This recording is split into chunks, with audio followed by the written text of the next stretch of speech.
Namataan kamakailan sina Vice Ganda at Ayon Perez sa isang airport, na agad naging usap-usapan ng fans sa social media. Bagamat wala pang kumpirmadong destinasyon, kapansin-pansin ang kanilang kalmadong aura na tila handa na para sa isang bakasyon at pansamantalang pahinga mula sa sunod-sunod na commitments. Dahil sa naturang sighting, marami ang nagbigay ng kani-kanilang hinala na isa itong personal trip upang makapag-recharge si Vice. Kilala siya sa pagiging abala sa iba't ibang proyekto, mula hosting hanggang taping, kaya para sa marami, deserve lang niya ang magpahinga kahit sandali.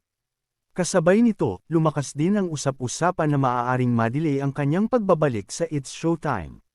Bilang isa sa pangunahing host ng programa, hindi may kakaila ang malaking ambag ni Vice sa saya at energy ng show, kaya ramdam ng viewers ang kanyang pansamantalang pagkawala.